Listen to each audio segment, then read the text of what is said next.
Call it riding the rails or hopping freights. Here are stories from these 6 guys who bonded together 60 years ago to become the legendary Boxcar Boys. Starting with Harm, he immigrated from Holland as a teenager. And then Robert and twin brother John.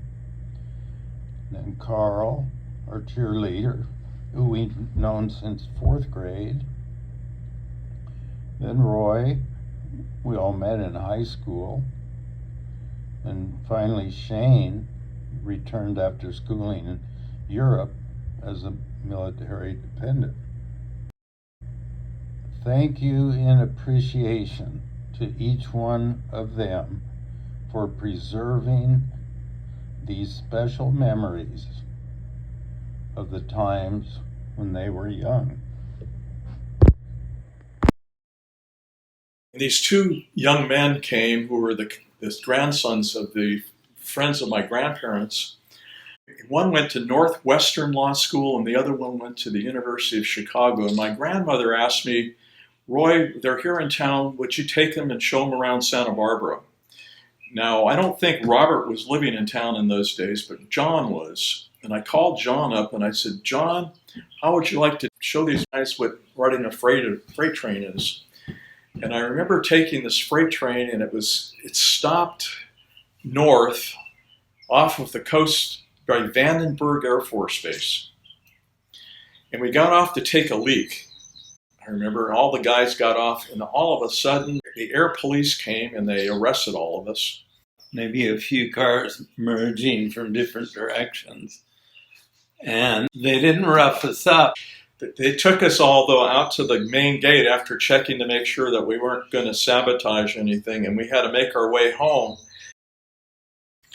And the first thing that these young guys were thinking was, oh, shit, this is the end of our law school career and our times being lawyers. Do you remember that, John?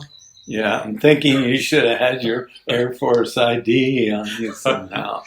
I was already a vet by that time. And I can't remember how we must have hitchhiked home, but it took forever to get back home, I remember. But when I got back to Santa Barbara eventually, and I can't remember how I got back, my grandmother asked me how it went. And I said, well, we were arrested by the air police up on Vandenberg Air Force Base. Robert, John, and me are here at John's house, and we're reviewing some of our old memories of riding on the rails. And I have some photos here that I brought in today after we met up at the Mesa Cafe with Harm. And we were talking about old times, and John and Robert were telling me that they're kind of putting together a little story. So how did all this get started, Robert? I'm not sure what gave us the excitement to get on the rails. I thought it generated when I was working at the hamburger shop that you came by and say, but maybe we should go up to Cal Poly sometime, and take a look around before we go there. So yeah, good idea. So we decided that we may ride the trains, but we don't know much about it. But where did the idea come from? Well, I think Robert and I were talking about it because we were going to be going to Cal Poly, but we hadn't been there before. But how did you even... I don't even know if I knew that people did that until I met you guys. But it would have never gotten very far if we hadn't run into those hobos. Because those hobos gave us information. So we joined them. We saw the fires. It's dark. There's no trains running around. You guys walked over there to talk to them? Yeah. And we talked about how we're going to approach them.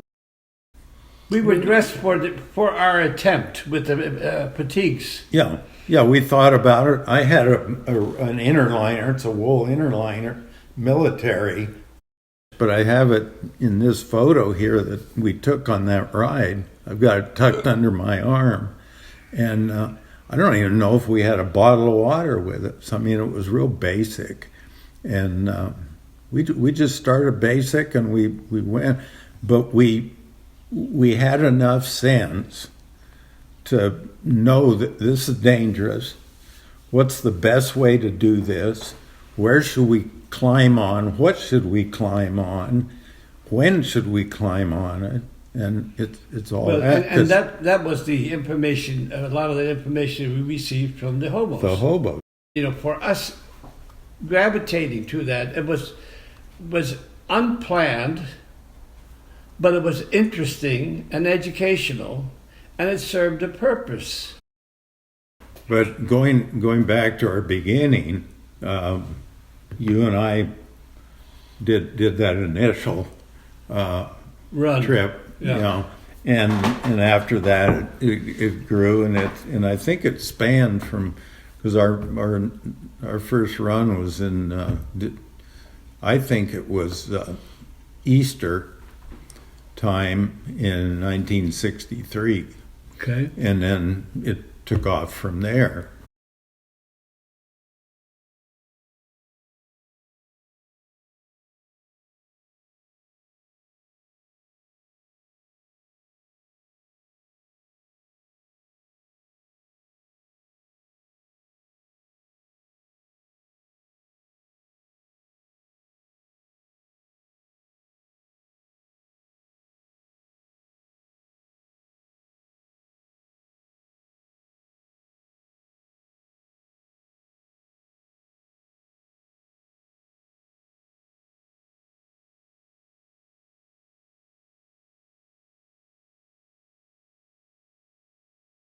And I said, well, I had a few photos.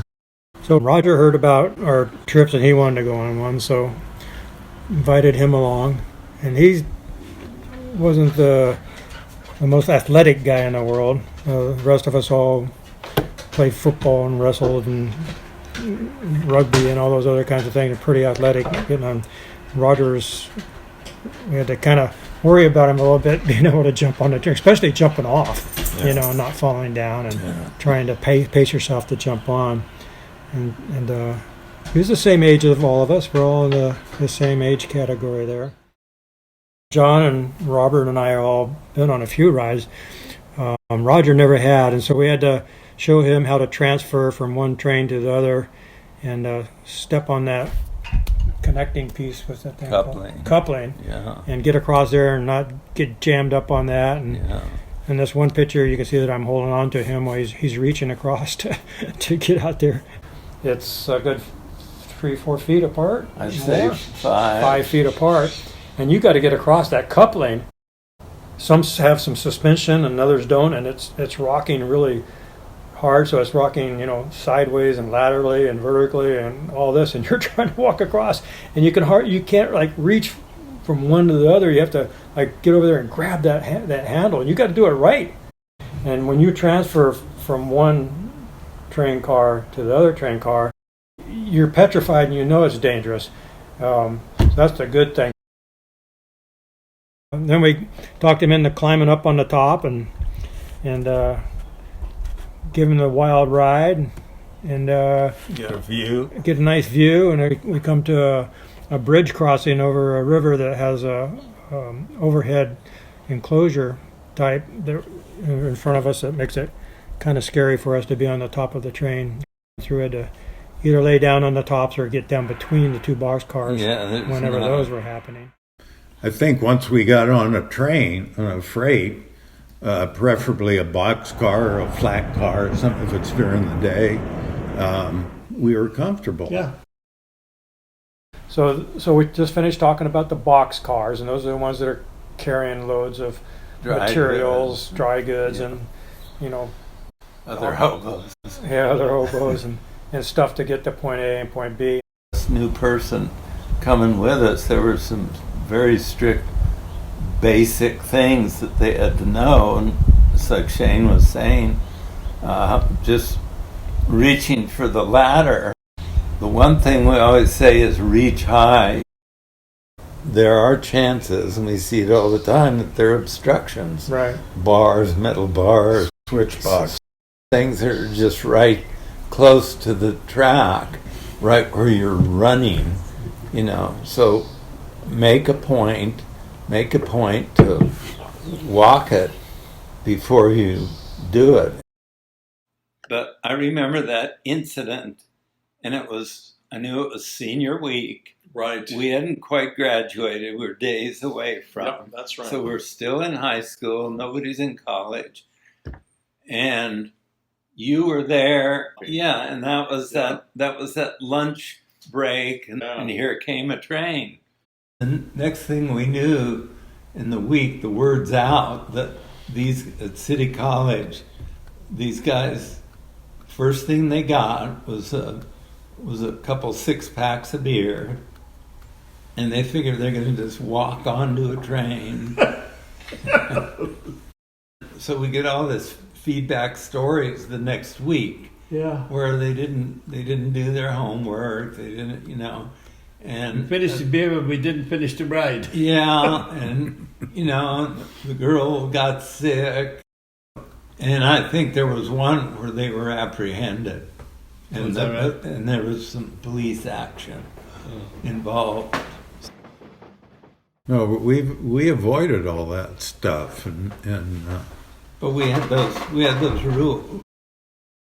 There was another trip that I took while I was in the Air Force, when I was in the South, and I was stationed in Montgomery, Alabama, and I introduced a friend to freight hopping. So that connects to what we did, because that's where I started doing it. And we took a train from Montgomery, Alabama, to the naval base down in Florida, Pensacola, Florida. We rode that. We took that trip, and I think we probably took a bus to come back. I introduced a friend to freight hopping in the South. And that was probably in 1965. 1965 I did that. And when I started going to college is when I started up with a couple times with you, John, with you. The early time I remember, though, is going with John up to visit you, Robert, at Cal Poly. And I don't remember whether or not you and Harm were hopping freights then, but you probably were. So I think you may have even been the earliest. I always thought you commuted to school by taking the freight. we did that. Yeah, but the thing is, we still utilized it going from San Luis to Santa Barbara without having to hitchhike. Because hitchhiking was the other alternative. But you never knew when you were going to get a ride. You might be there 3 or 4 hours or more, whereas the train, would get us there in a reasonable hurry. But I'm talking because I know we did it in high school. Yeah. So this was before you went to college. Yeah. So I was doing it pretty early, but I don't think I did it as early as you did. And I think John may have been influenced by you, but I don't remember that. Yeah, but the hobos were out there. They picked up the tricks of the trade. Right. And they were nice and related to it. There was 2 or 3 hobos there, and one of them had a little vanity a woman would carry with her makeup, and he would open that up and he'd unroll some paper, and he had poetry going on, and he was a little poet, and he cited a poetry. I can't remember. Harm remembers some of it, but The thing went somewhat like this, beautiful Barbara, Santa Barbara, you're for me. Where the mountains meet the sea, beautiful Barbara, Santa Barbara. And then I lost it. yeah. The whole Woody Guthrie thing, too. Mm-hmm. Yeah, I was going to mention the Grapes of Wrath, and the hobos give you the inside scoop on this. And experience. They were helpful, and they probably treated us like just another hobo. Yeah, but We they were- could tell.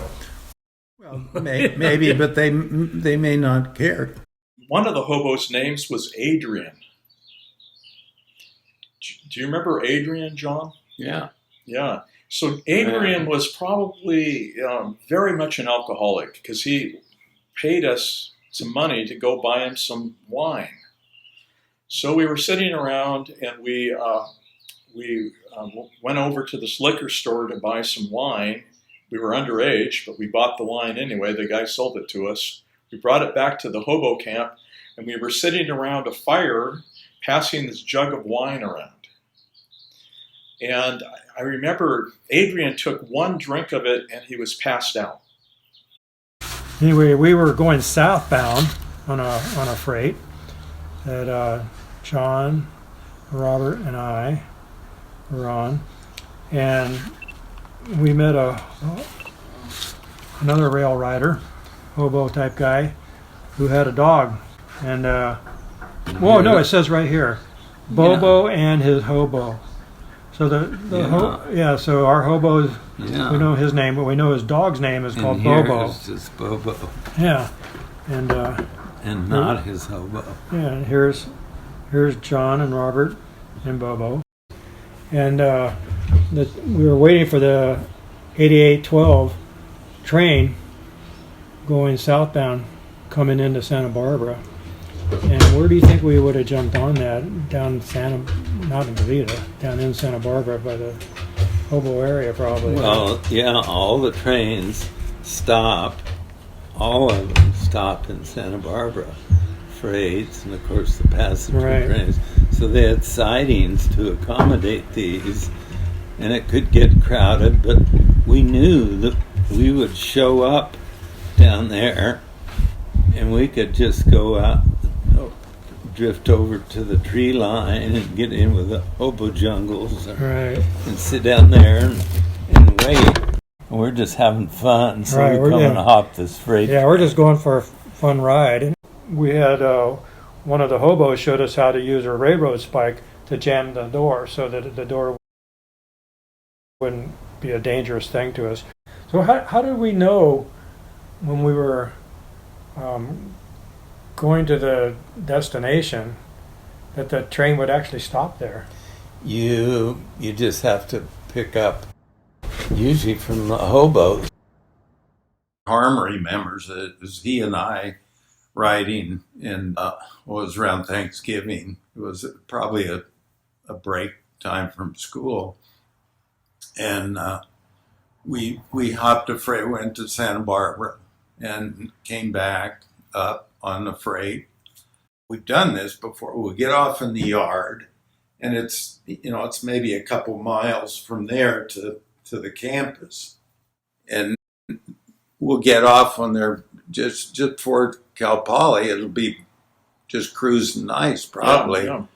Well, they took off, and it was like a jackrabbit start, and we were surprised. We just looked at each other and says, "Oh well, let's go up north. We'll just get off when we can." And I think we got off in Gonzales, up near Salinas. Oh wow, that's a pretty good track. Yeah. Yeah. So we went up there, and we ended up hitchhiking back. And the guy that gave us a ride was saying, "You guys heard the news? President Kennedy was shot." That was November of that. Yeah, November 22nd, 1963. Yeah. And I went in the Air Force right after that. Yeah. Go ahead. Yeah. Yeah, that's So that was one of the. Yeah, that was like a trigger memory. Yeah. Well, that's a date to remember, and that's where we were when it happened.